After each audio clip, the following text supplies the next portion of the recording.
Welcome back to New York Talk, and for the first time this season we've got some positivity to talk about. We scored some goals, we won the game, 3 points on the board. Mick, you can be positive. Talk to me about being happy.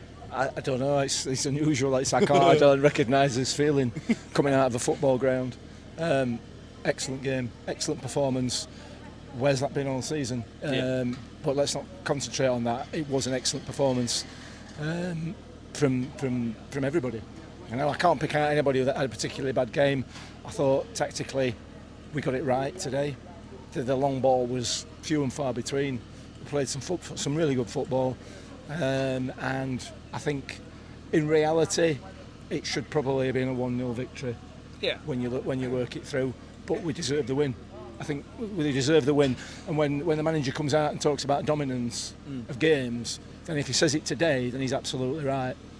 Because we dominated that. We absolutely dominated it, particularly second half. So, well happy with that. Well happy with that as a performance and a result. Yeah, there's quite a lot to cover, Ben. We'll not be able to cover all of it in this 7 or 8 minute video. So you can have 2 incidents to talk about. Okay. You can have the Huddersfield one, so the red card, and then the goal that led to it, and Jamie McCart not being on the pitch. Yeah, that red card. I mean, I don't know what he's doing. It's just a nothing, boys. It's nothing. Yeah, I don't know what out of nowhere.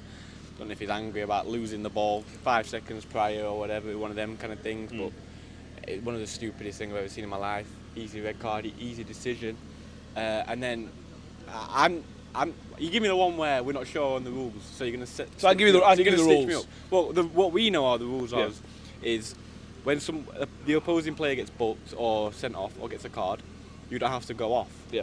But he had to go off for 30 seconds. He's the left-sided centre-back. The Kuroma runs through behind, and we've got three defenders. Yeah. 1 centre-half, and they score. Big problem of it, Phillips kicked off, rightly so. I'm not sure 100% on the rules, so if anyone's going to get it wrong, I'd like you to get it wrong. The only caveat to that would be is if there is anything to do with head injuries, because it was a head injury. Now, I think McCart shouldn't have been allowed to stay on, but I don't know. But Mick, I think we're right, because I think that feeds into the penalty. Because we were miles away and we thought it was soft. We've spoke to 3 people who were next to it and they said it weren't a penalty in a million years.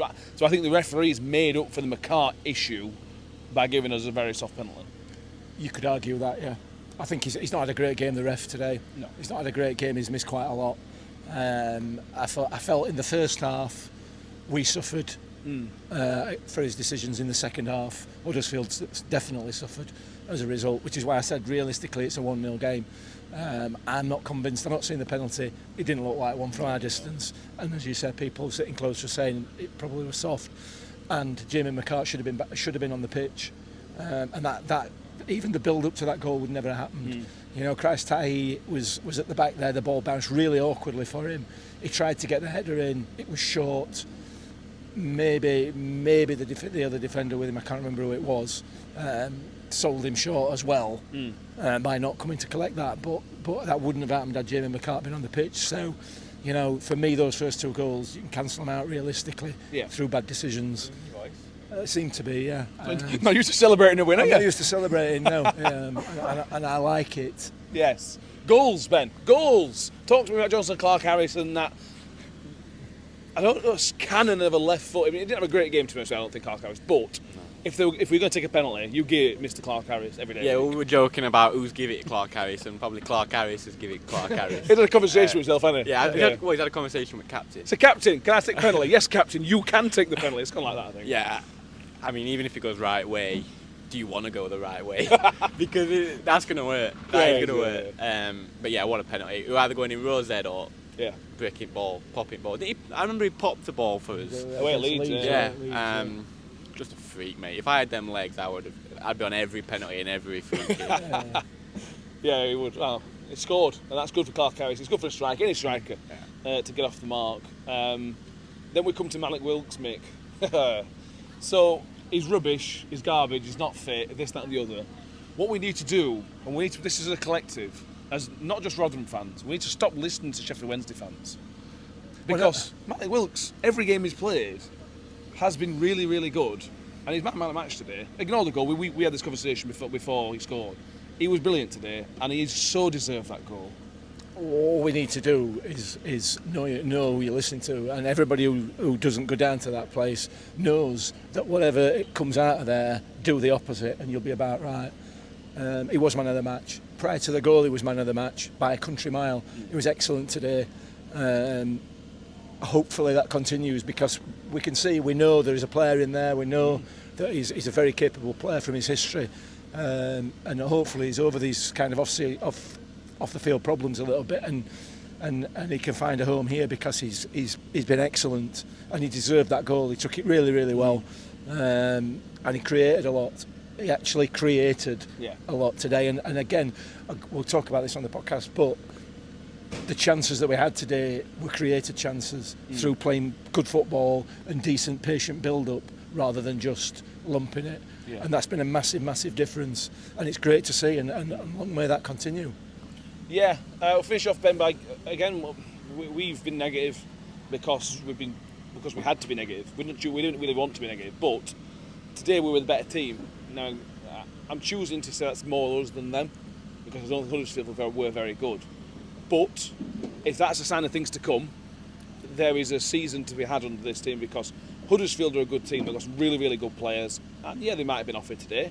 And yeah, we might have got a tiny bit of luck. But we deservedly beat Huddersfield today for me. And I think that's a really, really good sign for next week against Charlton and Birmingham in a few weeks and everything else. I remember we were having a chat before the game about, I said it's a little bit early. It's really hard to build a team in 7 or 8 weeks. And you said, well, there would have at least been signs of it being a good team if it had potential to be a good team. And I think that was probably a sign that this might be a good team. So I think it was a little bit early. 6, 7, 8 weeks is nowhere near enough, especially when you've got people coming in. Wilkes came in 2-3 weeks ago, stuff like that. So as long as we don't get our coaches sent off and our manager sent off, it'll be all right. But no, it's a promising sign. Very promising. It was early. So, I never said Steve Evans out. These two did, I think. So. We never said Steve Evans out. Right, you bugger.